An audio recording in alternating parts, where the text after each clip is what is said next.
এই গরমে সজনে ডাঁটার পাতলা ঝোল খেতে কেমন লাগবে বলেন তো। আসসালামু আলাইকুম। তো আজকে রান্না শুরু করে দিলাম সজনে ডাঁটার মাছ দিয়ে পাতলা ঝোল। এই যে পেঁয়াজটা ভেজে নিচ্ছি প্রথমে তেলের মধ্যে, আর পেঁয়াজটা ভালো করে ভেজে নিব, যেহেতু বেরেস্তার মতো করে ভেজে নিব।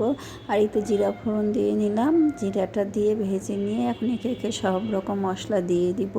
আদা রসুন জিরা বাটা দিয়ে দিলাম গরম তেলের মধ্যে, মরিচের গুঁড়া, হলুদের গুঁড়া, লবণ, এগুলো সব দিয়ে একটু ভেজে নিব তেলের মধ্যে।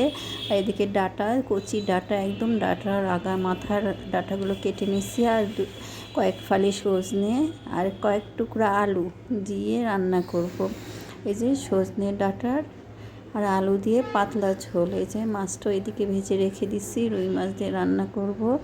যে কোনো মাছ দিয়ে এটা রান্না করা যায়, আর খেতে দারুণ। আল্লাহর কি লীলা খেলা দেখেন, এই গরমে কখন কোন খাবার খেতে হবে আল্লাহ সেভাবেই দিয়ে দেয়। যে এখন গরমকাল, সজনে ডাঁটার পাতলা ঝোল হলে খেতে দারুণ লাগবে, আর সাথে একটু টক টক যদি হয় টমেটো দিয়ে, তাহলে তো খেতে দারুণ মজা। রোজা রেখে এই তরকারিটা খেতে দারুণ।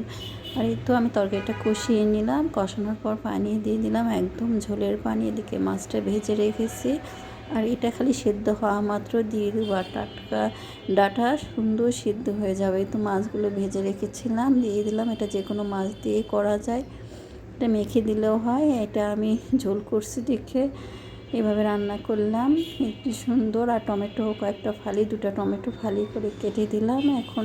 আর টমেটো দেওয়ার পরে একটু লবণ দিলে টমেটোটা তাড়াতাড়ি সিদ্ধ হয়ে যায় আর সুন্দর গলে যায়।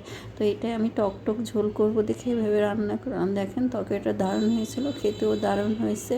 আর এইভাবে টক টক তরকারি রোজা রেখে, রোজার মধ্যে খুব দারুণ লাগে। আমার তরকারিটা হয়ে গেছে, সজনে আর কুচি ডাঁটা দিয়ে আলু দিয়ে মাছের ঝোল। আপনারা পারলে ধনেপাতাও ছড়াই দিতে পারেন। তো হয়ে গেল আমার সজনে ডাঁটার তরকারি।